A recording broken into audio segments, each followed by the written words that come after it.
사회 보시는 장로님께서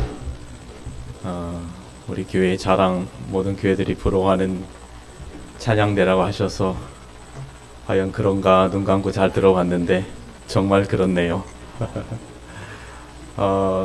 귀한 찬양의 은혜를 주셔서 고맙습니다. 아주 감동적인 그리고 음악적으로도 아주 훌륭한 찬양이었다고 생각합니다. 귀한 찬양 고맙습니다. 그리고 우리 학생들이 이곳에서 이렇게 실내악하는 모습이 너무 아름다워 보였습니다.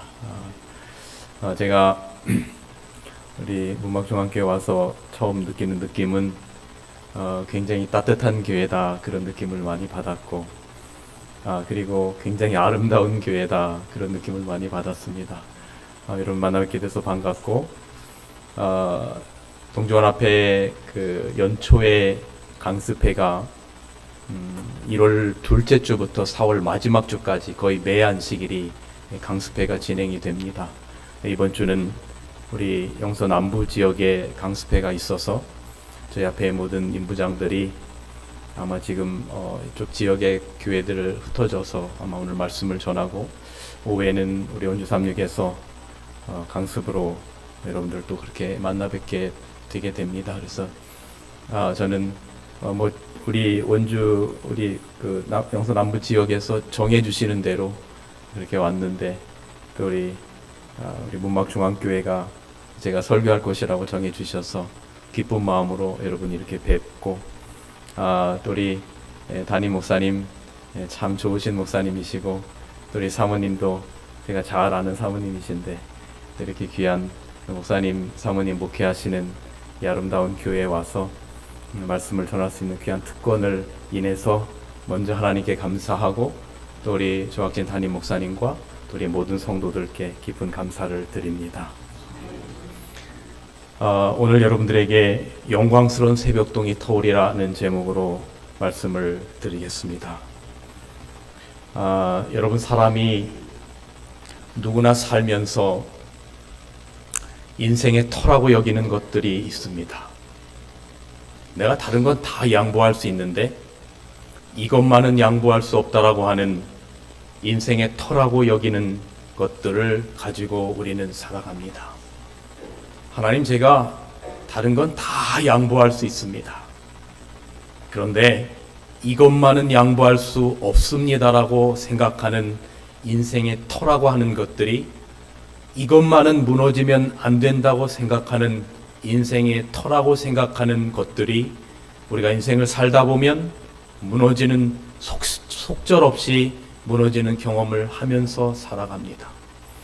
여러분이 앞에 여러분들에게 보여드리는 이 사진은 아마 몇 해 전 그 튀르키예 터키 지역에서 있었던 대지진으로 말미암아 건물이 무너졌는데, 그 건물 잔해 사이에 사랑하는 딸이 저렇게 깔리게 됩니다.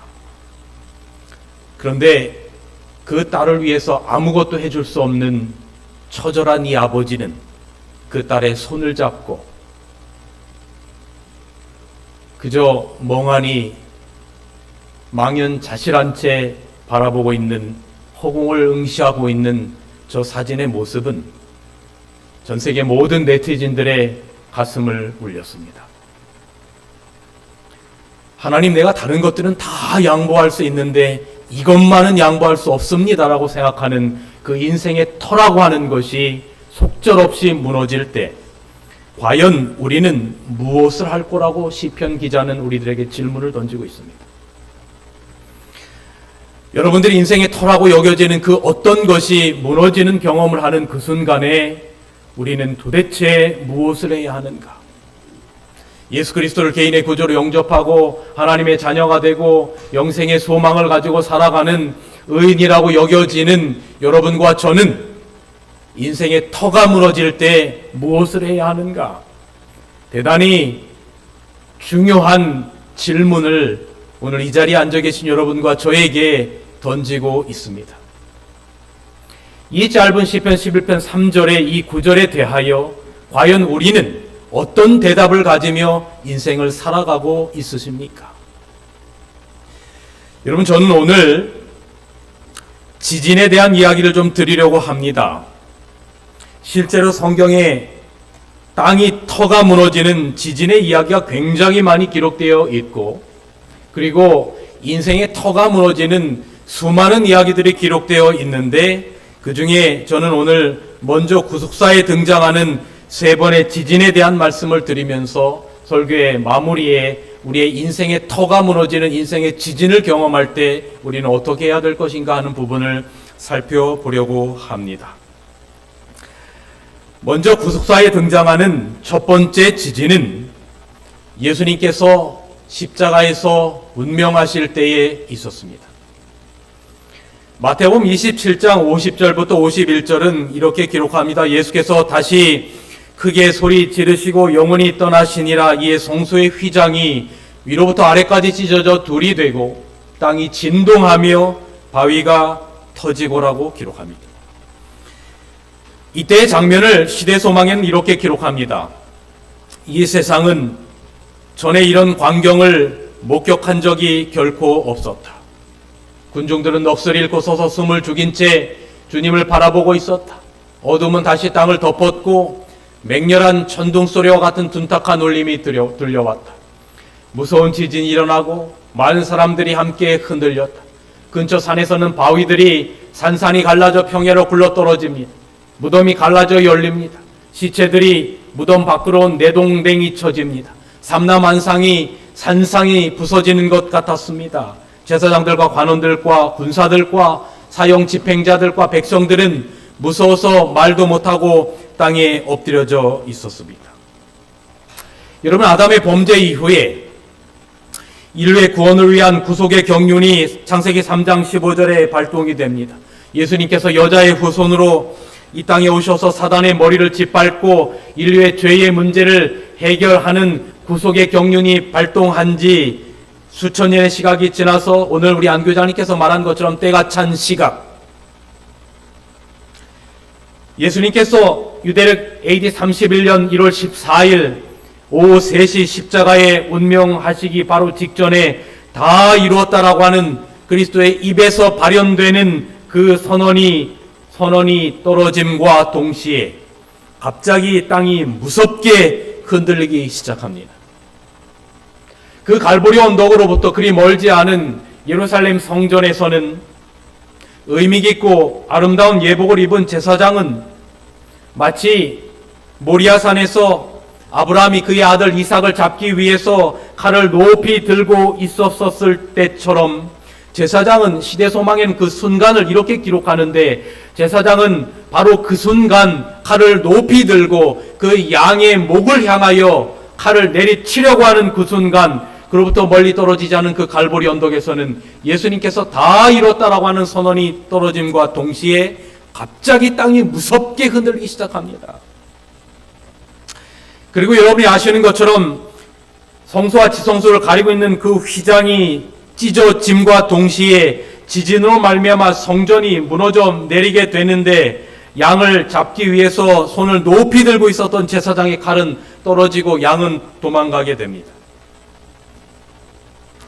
드디어 구약의 4,000년의 표상이었던 유월절 제사가 십자가의 원형을 만나면서 폐지되는 순간에 하나님께서 사용하셨던 도구가 있었는데 그것이 바로 지진이었습니다. 그런데 조금 더 자세히 시대소망은 이렇게 기록합니다. 모든 무생물 세계가 그리스도를 알고 그분의 신성을 증거하였다라고 기록합니다. 바닷물이 그분의 음성을 알고 그분의 명령에 순종하고, 질병과 죽음도 그리고 태양도 그분을 알아보고 그분이 고민 중에 죽어가는 장면을 차마 볼 수가 없어서 그의 빛난 얼굴을 가리고, 바위들이 그분을 알아차리고 그분이 부르짖을 때에 산산조각 납니다.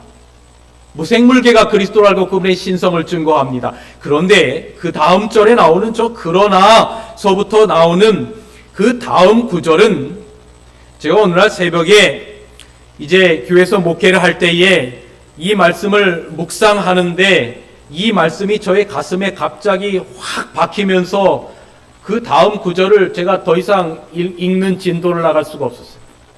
같이 한번 읽어보겠습니까? 그러나 제사장들과 시작. 그러나 제사장들과 이스라엘의 관원들은 하나님의 아들을 알지 못했다. 여러분, 참 안타까운 것은 제사장들과 이스라엘의 관원들이 누구냐는 것입니다. 여러분이 아시는 것처럼 구약의 수천 년 동안 모든 유대인들의 여인들이 자녀를 잉태할 때마다 그들의 잔압계나 소원은 그들이 잉태한 그 아이가 창세기 3장 15절에 약속된 메시아이기를 바랬습니다. 그것이 모든 유대인들의 소원이었습니다.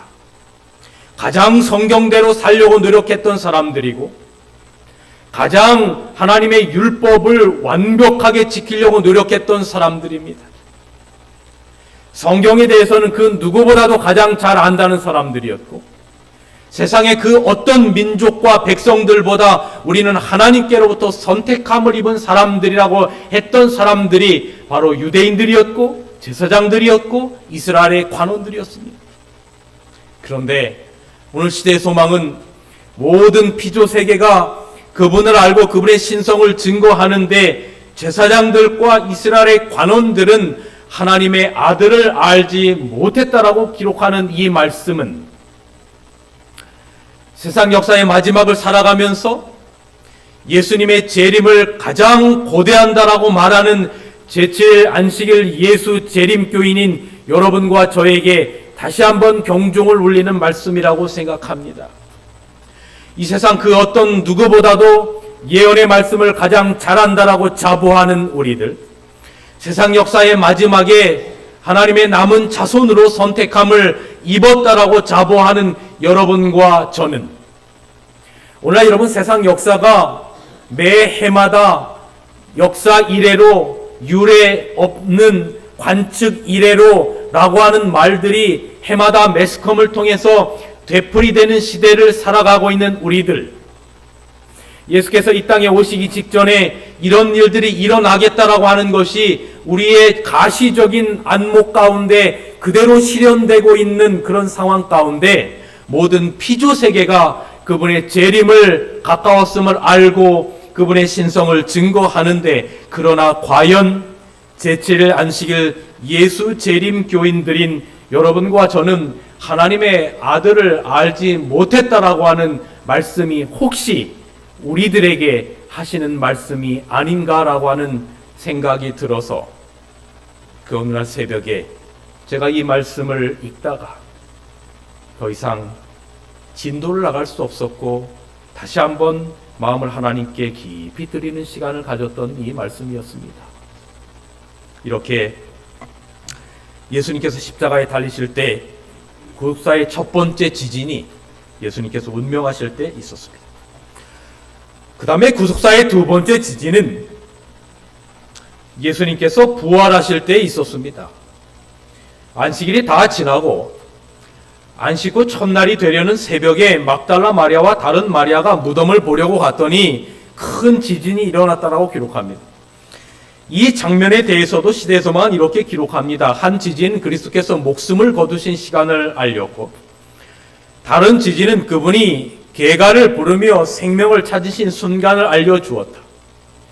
사망과 무덤을 정복하신 그분은 땅이 비틀거리고 번개가 번쩍이며 우레와 뇌성이 치는 가운데 사망의 정복자의 발걸음으로 무덤에서 나오셨다.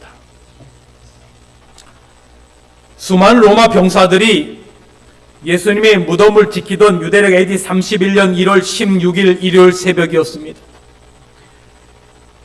예수님의 시신을 훔쳐다가 부활하였다고 해서 민심을 소란시킬 것을 두려워했던 유대 지도자들과 빌라도는 예수님의 무덤 앞에 힘센 병사들을 겹겹이 지키게 하였고, 개미 새끼 한 마리조차 드나들 수 없게 만들었던 엄숙한 새벽녘이었습니다.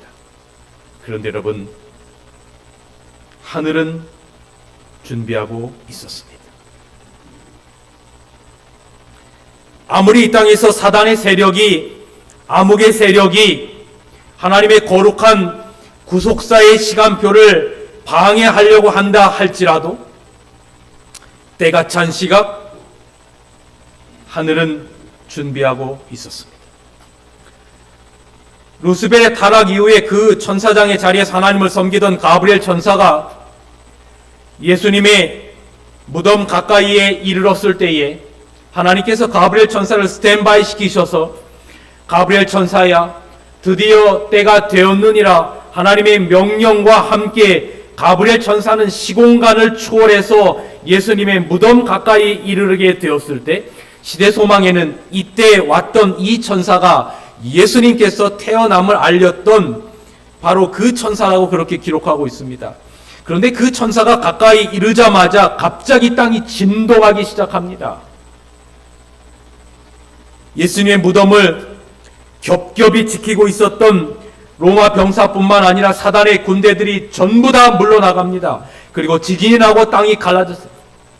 그런데 제가 이 부분에 대해 시대 소망이 어떻게 이야기하는지를 가만히 읽어보니까 그 힘센 천사가 그 예수님의 무덤을 가로막고 있었던 그 엄청난 무게의 그 돌을 정말 조각돌처럼 쉽게 움직이고, 그리고 예수님의 무덤이 열립니다.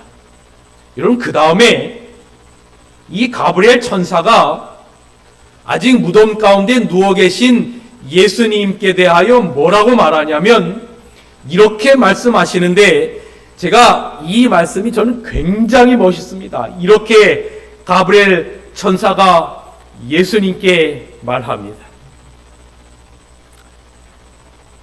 하나님의 아들이시여, 나으소서. 당신의 아버지께서 부르시나이다. 여러분, 굉장히 멋있지 않습니까? 또 다른 번역에는 뭐라고 기록하고 있냐면 천군의 사령관이시여, 어서 오소서. 당신의 거룩하신 아버지께서 부르시나이다. 이 소리를 예수님의 그 무덤을 지키던 병사들과 사단의 군대들이 듣습니다. 지금 무덤 가운데 누워 계신 이분은 많은 사람들이 조롱하고 침뱉고 뺨 때리고 십자가에 못 박고 힘없이 정말 내가 하나님의 아들이거든 이 십자가에서 내려와 봐라 그렇게 조롱을 당했던 그냥 힘없는 어느 한 죄수가 아니라 이분은 천군의 사령관이고 이분은 하나님의 아들이었구나. 그리스도께서 신성의 능력으로 부활하십니다. 그런데 여러분, 예수님께서 무덤 가운데 부활하실 때에 예수님 말고 부활한 사람들이 있었다라고 마태복음 27장은 기록합니다. 무덤이 열리며 자던 성도의 몸이 많이 일어났다라고 그렇게 기록하고 있습니다.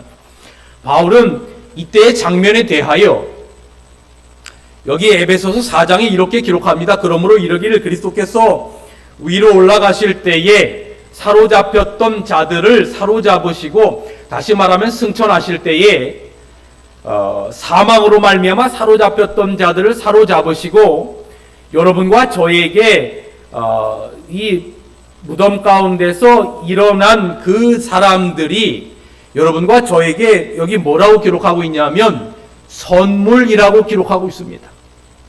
도대체 이 이야기의 의미가 무엇일까? 이제 말씀을 좀 드리겠습니다. 이때 장면도 여기 시대소망이 이렇게 기록합니다. 예수께서 부활하실 때에 그분은 사로잡혀 있던 한 무리를 무덤에서 데리고 나오셨다.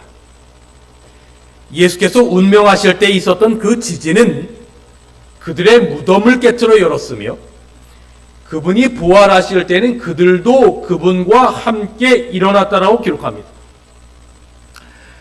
여러분, 예수께서 이 땅에 계실 동안에 죽은 자를 살리는 이야기가 성경에 몇 군데 기록되어 있으면 예를 들면 나인성 과부의 아들이라든지 관원의 딸이라든지 그리고 나사로를 살렸습니다.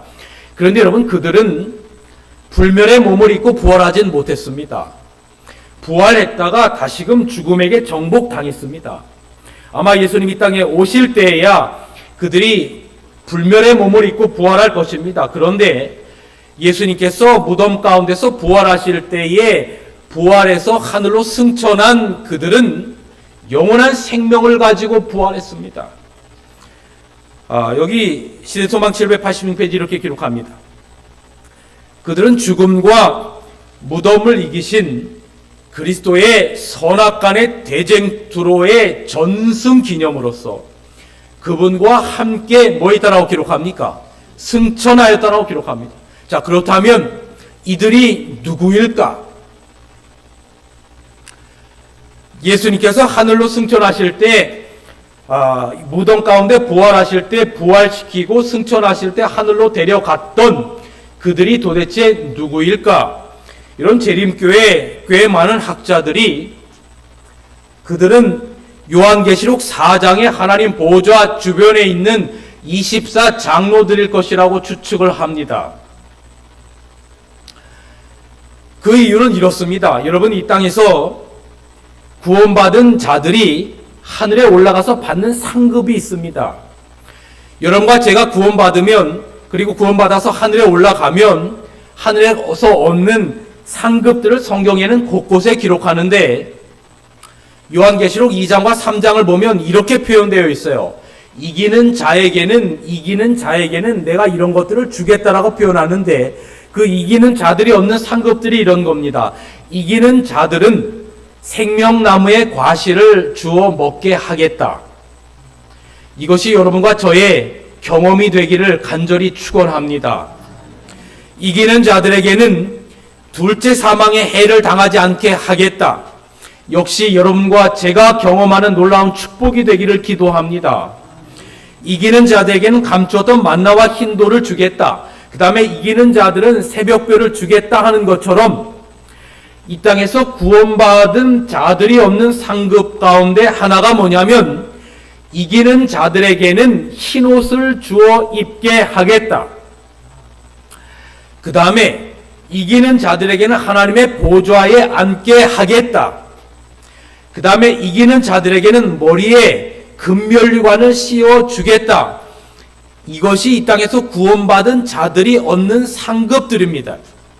그런데 요한계시록 4장의 하나님 보좌 주변에 있는 24 보좌 가운데 24 장로들이 흰옷을 입고 금면류관을 쓰고 앉아 있다라고 하는 것을 보아서 이 땅에서 구원받은 자들이 가지고 있는 특징들을 다 가지고 있으니 이들은 예수께서 이 땅에 죽으셨다가 부활하실 때 부활해서 하늘로 승천한 자들일 것이라고 학자들이 추정합니다.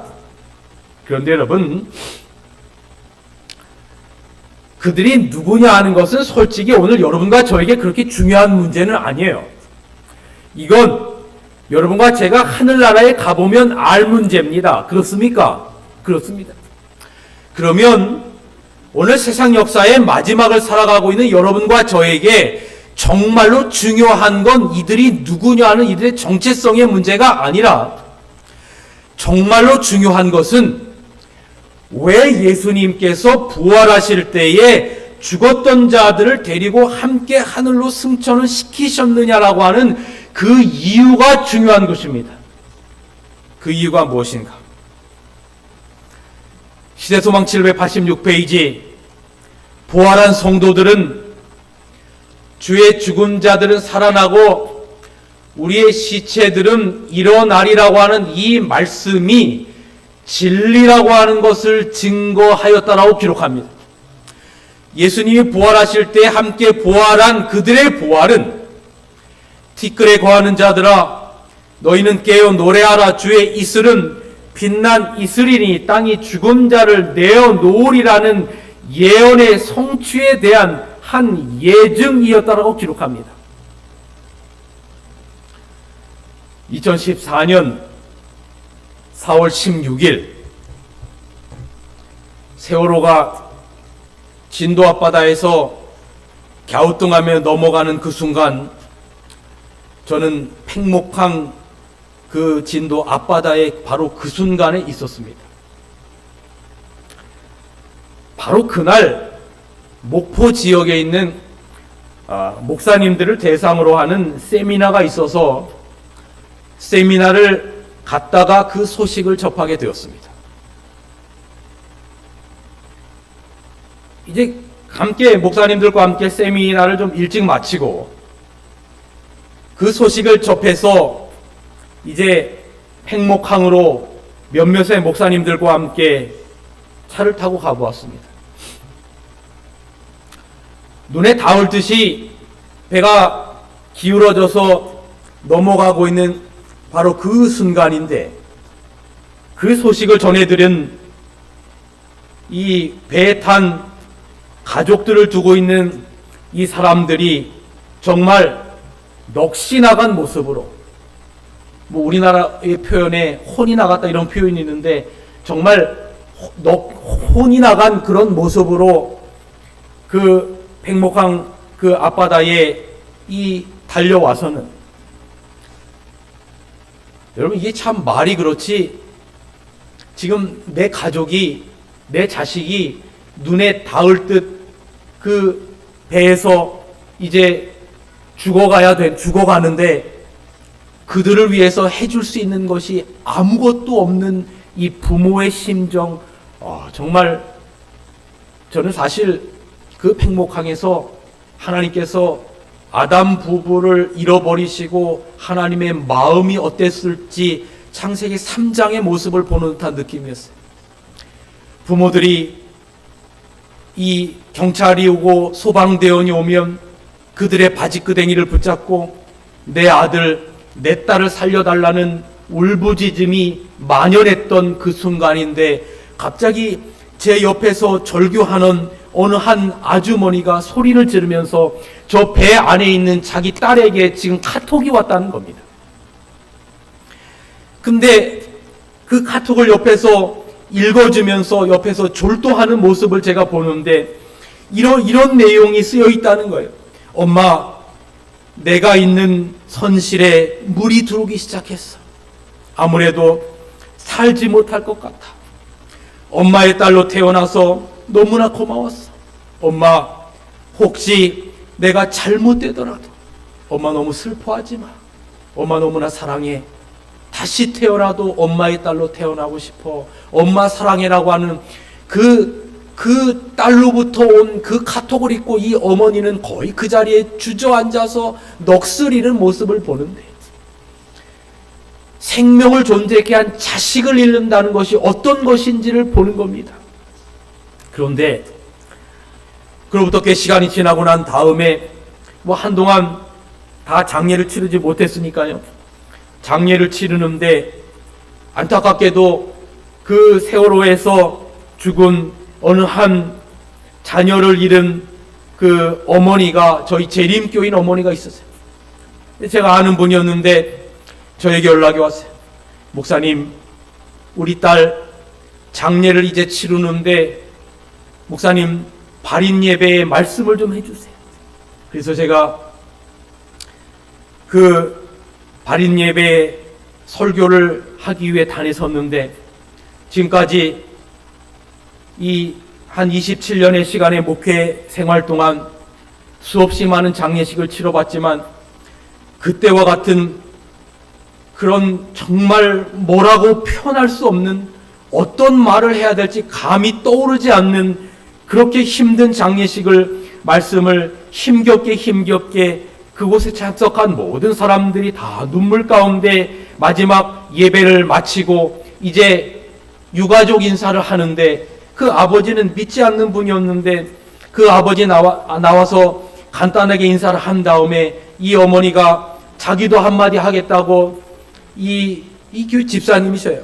근데 그 어머니가 마이크를 잡고, 마이크를 잡긴 잡았는데 차마 입에서 말을 한마디를 떼지 못하는데 힘겹게 한마디를 떼더니 이런 말을 했습니다.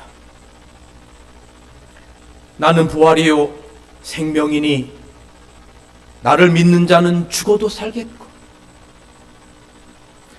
무릇 살아서 죽어도 살겠고 무릇 살아서 나를 믿는 자는 영원히 죽지 아니하리니 이것을 내가 믿느냐라고 나사로의 무덤 앞에서 말씀하셨던 예수님께서 오늘 이 자리에서 저에게 말씀하신다면, 이것을 내가 믿느냐라고 저에게 말씀하신다면 저는 주님 100% 믿습니다라고 답할 것입니다.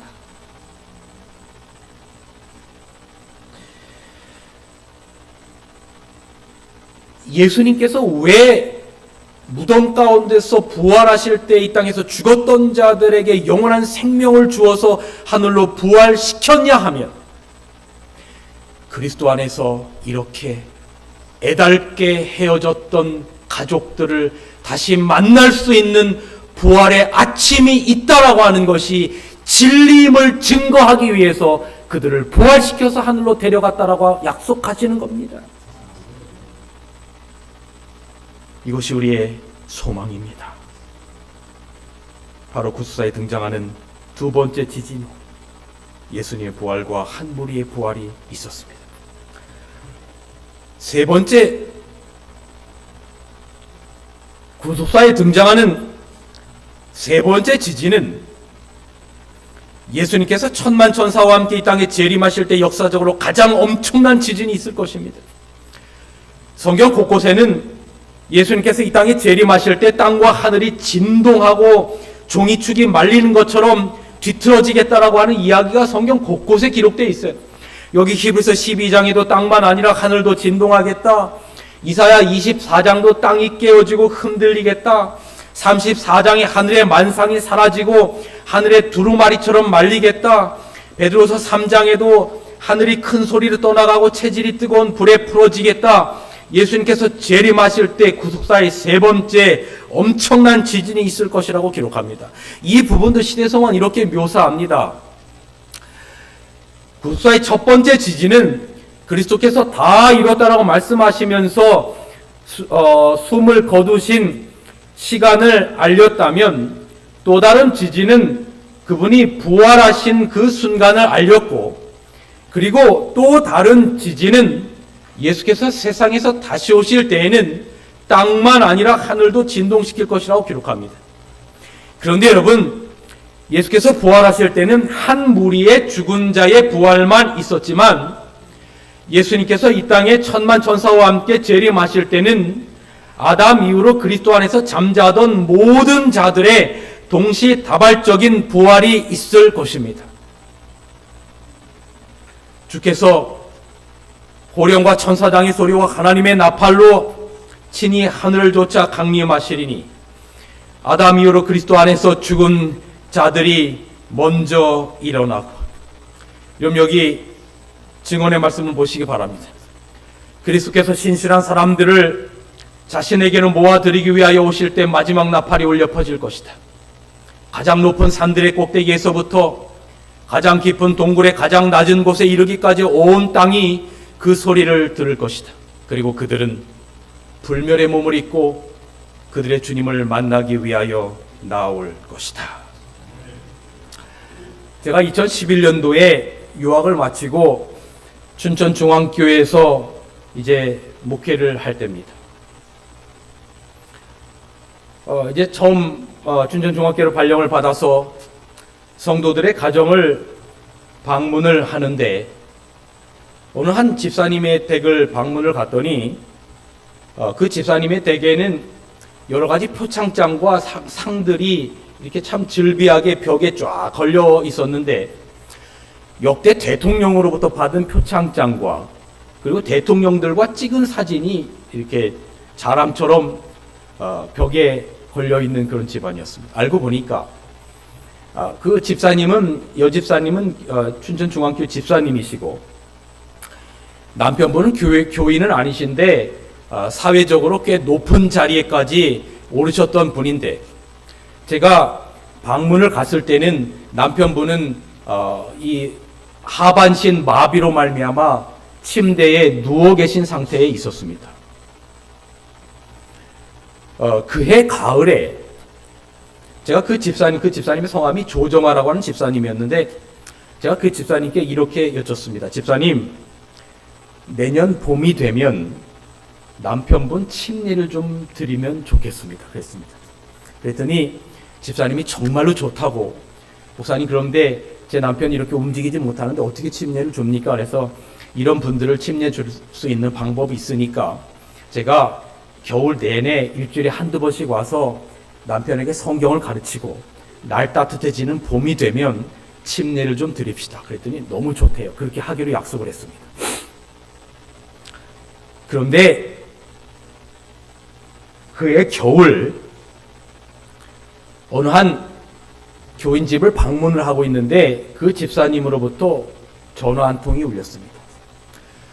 수화기 넘어서 들려오는 그 집사님의 목소리는 굉장히 다급한 목소리였습니다. 목사님, 지금 저희 남편이 의식을 잃고 쓰러져서 지금 여기 강원대학병원 응급실에 왔는데 잠시 후에 중환자실로 옮긴다고 하니 목사님 빨리 좀 와주셨으면 좋겠습니다라고 하는 전화를 받았습니다. 전화를 끊고 함께 방문을 갔던 부목사님과 이제 방문을 급히 접고 급히 차를 몰아서 강원대학병원의 응급실로 향했습니다. 가봤더니 의식이 없고 의사의 말이 오래 가야 하루 이틀이면 돌아가실 것 같다는 이야기를 들었습니다. 그래서 그 병원에 저희 재림교회 의사분이 한 분 계셨기 때문에 양해를 좀 구하고 커튼을 친 다음에 제가 그 의사에게 저에게 5분 만의 시간을 좀 달라고 부탁을 좀 드렸습니다. 그리고 제가 그 아내분인 조정아 집사님께 이렇게 말씀을 드렸습니다. 집사님, 남편분을 봄이 되면 침례를 드리려고 했는데 그냥 이렇게 돌아가시게 둘 수 없습니다. 제가 그냥 뭐를 들어서 알고 있냐면 사람의 오감 가운데 가장 늦게 다치는 부분이 청각이라고 하는 이야기를 제가 듣고 제가 이분에게 신앙 고백을 받아야 되겠다고 생각을 한 것입니다. 그래서 한 손은 그 아내분이 남편의 손을 잡고 또 다른 한 손은 제가 손을 잡고 제가 이렇게 기도하는 마음으로 여쭙기 시작했습니다. 선생님, 저 유창종 목사입니다.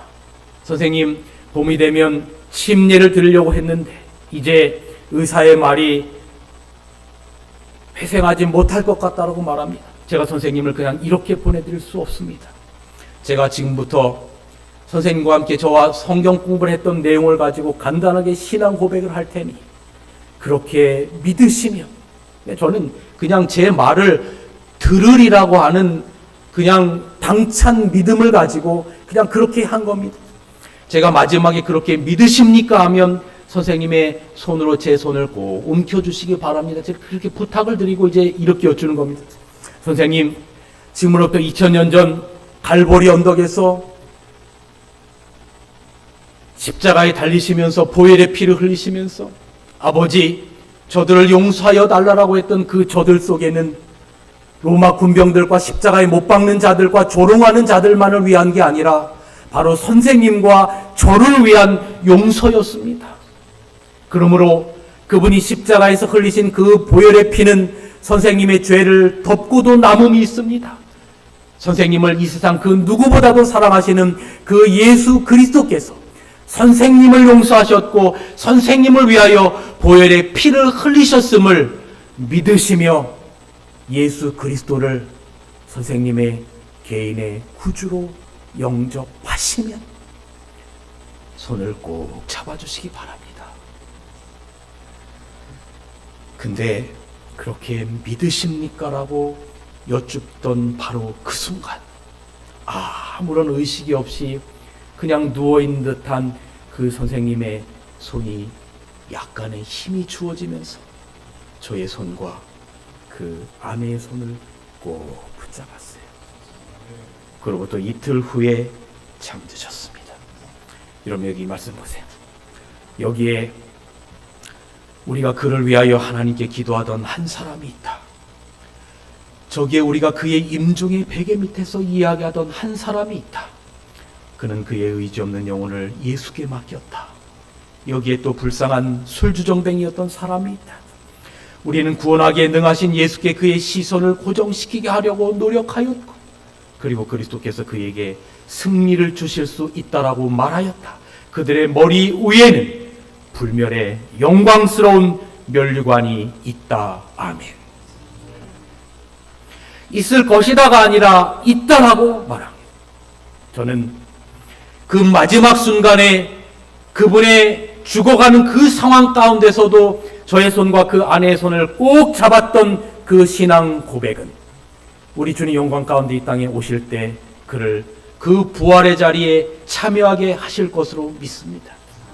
이런 우리가 예수님 이 땅에 오실 때 가장 영광스러운 일은 어떤 일이겠습니까? 물론 나의 자신과 사랑하는 가족들이 함께 하늘로 들림을 받는 것 대단히 중요한 일이지만 내가 위하여 기도하던 그 한 사람, 나는 힘이 없지만 능력 많으신 주님께 그의 시선을 고정시키게 하려고 했던 그 한 사람과 함께 예수님의 재림을 맞이할 수 있다면 이것처럼 더 영광스러운 일이 어디 있겠습니까?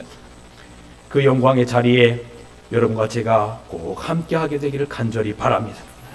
저는 이제 말씀을 정리하면서 제가 서론에 드렸던 말씀에 대한 말씀을 좀 마무리를 지으려고 합니다. 여러분, 우리가 이렇게 우리의 구속사에 등장하는 세 번의 지진에 대하여 살펴보았는데 조금 더 가까이 우리가 살아가면서 우리의 인생의 지진에 대하여 좀 마무리하며 생각해 봤으면 좋겠습니다. 우리가 인생을 살다 보면 우리 인생의 터가 무너지는 지진을 경험하면서 살아갑니다. 그럴 때 여러분과 저는 무엇을 해야 되라고 하는 이 질문에 대하여 우리는 어떻게 답할 수 있겠습니까? 여러분, 이 앞에 보이는 이 사진은 혹시 가보신 분들은 아시겠지만 여수 재림교회에서 운영하는 여수 요양병원 사진입니다. 2020년 9월 이 여수 요양병원의 환우분들과 직원들에게 한 주간 동안 말씀을 전하고 왔습니다. 아침 저녁으로 말씀을 전하는데 말씀을 전한 지 이틀째쯤부터 한 연로한 여성분이 목사님, 여기에는 95%의 사람들이 전부 다 암 환우들인데 몸이 너무 안 좋아서 방에서 이 예배당으로 오지 못하는 많은 분들이 계시니까 저와 함께 그분들의 방마다 방문해서 그들을 위해서 좀 기도해 주시지 않으시겠습니까? 라고 하는 부탁을 하셔서 제가 이제 그때로부터 일주일 동안 오전 내내 그 병상들을 방문하며 그곳에 있는 분들의 사연을 듣고 간절히 눈물로 기도하는 시간을 가졌습니다. 이런 거기에서 정말로 참 말할 수 없는 인생 터가 무너지는 경험을 한 많은 분들을 만났어요. 지금도 기억나는 한 3분 정도가 있는데 40대 남자분이었는데 벌교라고 하는 곳에서 오신 분이었는데 암이 머리부터 발끝까지 온몸에 다 전이가 되어서 병원에서는 더 이상 아무것도 해줄 수 없다고 해서 시한부 선고를 받고 오신 남자분이 있었는데 그 옆에서 시중을 들면서 눈물을 흘리던 어느 한 아내분을 기억합니다. 그리고 또 다른 한 방에는 평생 남편에게 구타와 바람핌 등 말할 수 없는 고난을 당하다가 암이 걸려서 오신 분이 있었고 또 다른 한 방에는 세상적으로는 높은 직책을 가졌지만 결국 암으로 사형 선고를 받고 그 자리에 와 계신 나이 지긋한 어느 한 전직 도지사분이 그곳에 계셨습니다. 제가 이 많은 분들과 함께 여러 지난 인생의 이야기들을 이분들이 털어놓는데 이분들이 저에게 하나같이 하는 공통적인 이야기는 뭐냐면 이런 이야기였습니다. 목사님,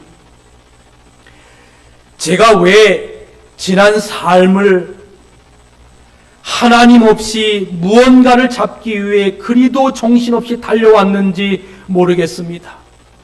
뒤돌아보면 내가 살아왔던 이 인생 하나님 없이 이것이 내 인생의 터인 줄 생각하고 이것만 있으면 나의 모든 것이 형통할 것이라고 생각하고 달려왔던 그 인생이 뒤돌아보면 많은 아쉬움이 남는다라고 하는 고백이었어요.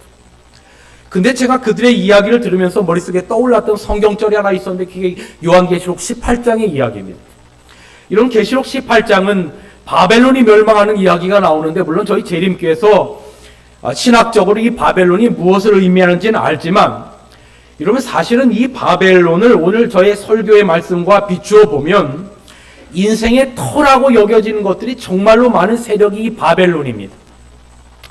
금은보석, 세마포, 향료, 유향, 포도주, 고운 밀가루, 소와 양 상거래가 활발한 그런 도시, 인생의 터라고 여겨지는 것들이 많은 그 도시가 하루아침에 무너지게 되었을 때 사람들이 이것을 다시 보지 못하겠다라고 하는 그런 이야기를 남기는 것이 요한계시록 18장의 이야기입니다. 그런데 제가 한 3분 안에 말씀을 정리하겠습니다. 저를 방마다 데리고 다니셨던 그 연세 많으신 그분이 바로 이분입니다. 이 김순이라고 하는 어르신이었는데, 제가 처음에 갔을 때 이분이 이 앞쪽 왼쪽에서 새벽 예배, 저녁 예배 한 번도 안 빠지고 가장 먼저 와서 이 말씀을 듣는 분이었는데, 이분의 이 이마에 밴드가 하나 좀 붙여져 있었습니다. 그래서 저는 이분이 그의 이마에 상처가 나서 밴드를 붙였겠거니 생각을 했는데, 이제 일주일의 집회가 다 끝나고 난 다음에 마지막 날 이제 식사를 하는데, 그 당시에 재림연수원 죄송합니다. 이 여수요양병원 원장이셨던 이하봉 목사님께서 제 앞에서 식사를 하시고, 이 어르신은 그 옆에서 식사를 하는데, 이하봉 목사님이 저랑 함께 이야기를 하면서 식사를 하다가 갑자기 핸드폰을 뒤적뒤적거리더니, 유 목사님을 일주일 동안 방마다 모시고 방문했던 여기 김순이 어르신이 이곳에 올 때의 상태가 어땠는지 아십니까? 라고 저에게 묻는 거예요. 제가 깜짝 놀라서, 아니 이분도 환자입니까? 그랬더니 저는 이분이 자원봉사자인 줄 알았어요. 그랬더니 이분이 이곳에 오실 때에 환자로 왔는데 처음 올 때에 이분의 모습이 어떠했는지를 이하봉 목사님께서 사진을 보여주셨습니다. 이것이 바로 이분이 이곳에 올 때의 모습이었습니다. 한쪽 얼굴과 이마가 암으로 덮여 있었고, 삶의 터가 무너지는, 인생의 터가 무너지는 절망 가운데 저희 재림교회 지인의 소개로 여수요양병원을 오게 되었고, 이곳에서 예수 그리스도를 개인적으로 만나게 됩니다. 무엇보다도 십자가 복음과 사람의 죽음이 끝이 아님을 깨닫고 부활의 소망과 재림신앙을 받아들였어요. 가슴에는 뜨거운 눈물이 있었고, 갈보리 언덕의 그 십자가의 보혈이 남이 아니라 나를 용서하셨음을 그가 체험적으로 깨닫고, 말씀을 들을 때마다 뜨거운 회개의 눈물이 있었고, 말씀이 육신이 되는 경험을 통해서 이분의 전생애를 하나님 앞에 온전히 회개하게 만들었어요. 내가 왜 지난 인생을 하나님 없이 이리 살았나? 무엇을 위해서 이렇게 정신없이 달려왔나 하는 후회와 함께 온전히 그리스도의 사랑과 은혜를 받아들이고 나면서 치유가 일어나기 시작하는 겁니다. 그래서 거기에 강사로 오는 목사님들의 손을 붙잡고 자기처럼 아직 예수를 받아들이지 못하는 자들에게 환우의 방마다 다니면서 그들을 위해서 기도해주면 그들이 나처럼 예수님을 받아들일까 하는 그 기도하는 마음으로, 간절한 마음으로 환우들의 방마다 저를 데리고 그렇게 다니셨던 겁니다. 그런데 제가 마지막 날 이렇게 회복이 된 겁니다. 근데 제가 마지막 날 이제 다 식사도 다 끝나고 이제 목사님과 몇 분의 성도들이 저를 마지막까지 배웅하는데 가장 끝까지 저를 배웅하셨던 분이 이분이에요. 이제 제가 이제 창문을 내리고 출발을 하려고 하는데 갑자기 이분이 창문을 똑똑똑거리면서 목사님 문을 잠깐 내려달라고 하는 제스처를 하셔요. 그래서 제가 창문을 내리는데 이분이 저에게 어떤 한마디를 하셨는데, 그 한마디가 제가 서울로 올라오는 5시간 동안 저의 머리 가운데 계속해서 뇌리에 이분이 하신 말이 떠오르게 했는데, 도대체 이분이 이 이야기를 왜 나에게 했을까? 이분이 저에게 마지막으로 저에게 하셨던 말씀이 이 말씀이었습니다. 목사님, 생명 걸고 주신 복음, 목숨 걸고 만나면 그제야 신앙이 무엇인 줄 알아요. 생명 걸고 주신 복음 목숨 걸고 만나면 그제야 신앙이 무엇인 줄 알아요. 제가 서울 올라오는 내내 왜 집사님이 마지막에 이 말씀을 저에게 던져주셨을까? 그냥 제 나름대로 이런 생각을 하면서 올라왔습니다. 목사님, 말로만 설교하는 목사 되지 말고 목사님을 위해서 하나님의 아들이 생명을 주셨으니 목숨 걸고 복음을 전하라고 하는 의미로 나름대로 받아들였습니다. 이분이 어떤 의도로 하셨는지는 제가 여쭤보지 않았기 때문에 모르지만 말로만 설교하는 목사 되지 말고 목숨 걸고 신앙하는 목사 되라고 제 나름대로 받아들였어요. 오늘 여러분과 제가 예수 그리스도로 말미암아 그분의 속죄의 공로로 말미암아 우리가 거저 구원을 받았지만 여러분과 저에게 거저 구원을 주시기 위해서 하나님의 아들의 목숨 걸고 주신 생명 걸고 주신 이 귀한 복음을 우리가 진정으로 목숨 걸고 만나면 좋겠습니다. 이제 마지막 나팔이 울려 퍼지고 하늘 영광으로 이 땅에 주님 오실 것입니다. 이 땅에 지진이 나고 하늘이 말리고 주님께서 여러분과 저의 이름을 호명하시면 우리는 그 영광의 부활의 자리에 참여할 것입니다. 영감기를 이렇게 기록합니다. 우리는 잠자나 영원히 자지는 않으리 영광스러운 새벽동이 터오리라. 부활의 아침에 우리가 만난 후에 다시는 결코 헤어지지 않으리라. 대양의 시면에서 사막의 평지에서 계곡과 산에서 셀 수 없는 무리가 다시 살아나리라. 그때까지 이 땅에서 우리가 믿음으로 주님을 붙잡고 우리 인생의 터가 무너지는 지진이 오더라도 무너지지 말고 매일을 주님의 말씀으로 부활을 경험하며 살아가는 매일의 삶이 되시기를 간절히 기도합니다. 주님의 피로 사신 문막중앙교회 살아가는 온 성도들이시여 끝까지 복음사업에 충실하다가 우리 주님 맞이합시다. 우리의 머리에 정한 금관을 씌우시고 우리에게 흰옷을 입히시며 우리 주님 여러분과 저에게 말씀하실 것입니다.